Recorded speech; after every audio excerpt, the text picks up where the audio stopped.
필요하다고 필요하다면 조금 주고, 주인이 빚이 없으면 7대3, 빚이 있으면 6대4라고 했던 것 같은데, 나중에는 10중에 2만 너희 목이다. 먹고 입고 목욕도 시켜주니까 라고 했어요. 그리고도 주인은 우리가 쓴 걸 우리 앞에 다 달았어요. 그래도 따지지는 못했어요. 내가 얼마를 벌었는지 몰라요. 증언집 3집 위안부 조남래.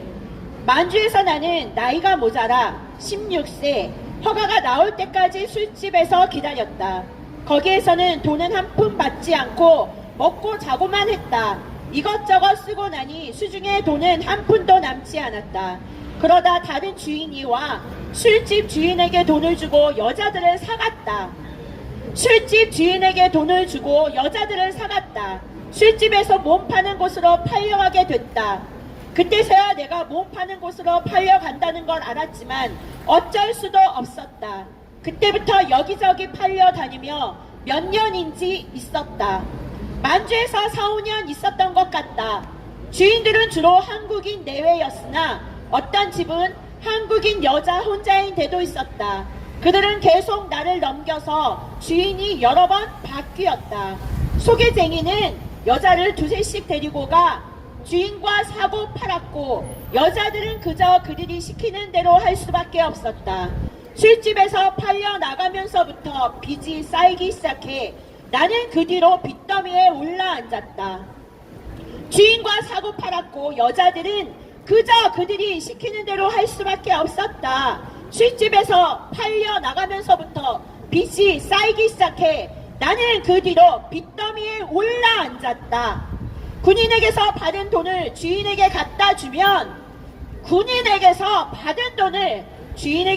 주면 나중에 계산에 빚을 까 나간다고 했지만 처음 생긴 빚은 계속 늘어갔다. 옷 사입고 화장품도 사니 빚은 줄기는커녕 늘어났다. 적자는 돈이라도 옷 몇 가지 사 입으면 없었다.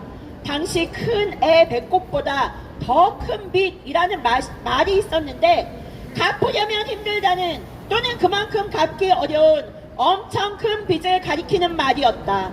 어쩌다 화장품을 사거나 구경 갈 때 주인에게 돈을 달라고 해 다니면 그것이 모두 빚이 되었다. 나는 그저 빚이 많다는 것뿐 얼마인지도 몰랐다. 빚은 주인을 옮겨도 그대로 떠안고 가는데 나는 만주에서만 4번 정도 옮겼다. 군인들은 돈은 자고 가는 긴 밤 얼마, 시간당 얼마였는데, 군인들은 돈은 자고 가는 긴 밤 얼마, 시간당 얼마였는데 20원, 30원이었던가 잘 모른다. 표는 없었고 돈으로 다 받아 빚 갚기에 바빴다.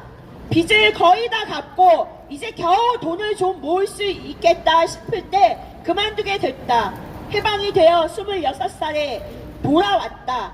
나는 부모를 원망하여 집에 송금한 적은 없다.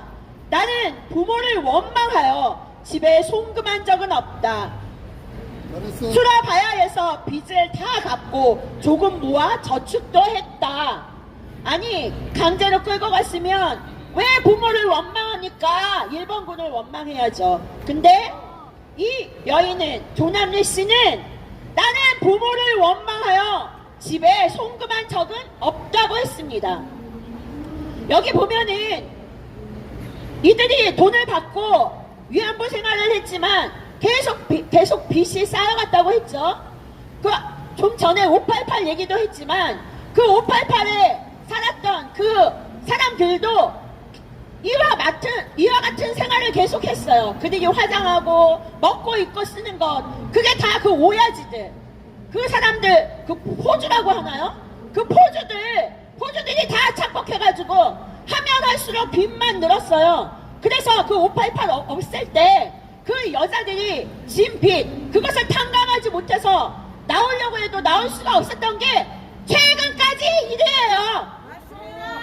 우리나라는 옛날부터 여자를 함부로 취급했기 때문에 기생이라는 제도가 있었어요.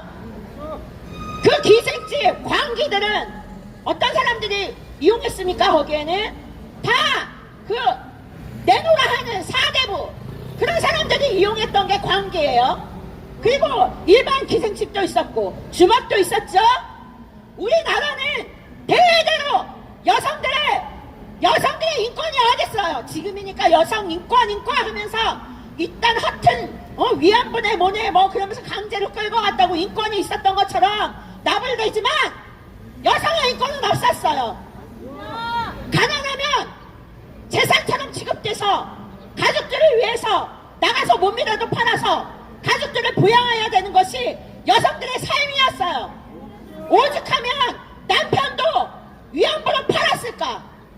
이거 정말 요즘 세상에 여성들이 인권이 뭐 좋아졌다고 이게 우리나라가 옛날부터 여성들이 인권이 있었던 것처럼 잘못 착각하고 강제 동원설이네 뭐네 해서 맨날 반일파리하고 자기들의 정치적인 목적을 달성하려고 하는 사람들한테 이렇게 국민들이 속아서 나라의 국익을 해치고 나라가 자주우지 되는 꼴을 더 이상은 볼 수가 없기 때문에 저희가 우리의 삶을 포기하고 여기에 나오는 것입니다. 국민들은 제발 정신 차리고 저 가짜 위안부 파리하는 정의안을 탈퇴시켜 주시길 간곡히 부탁드립니다.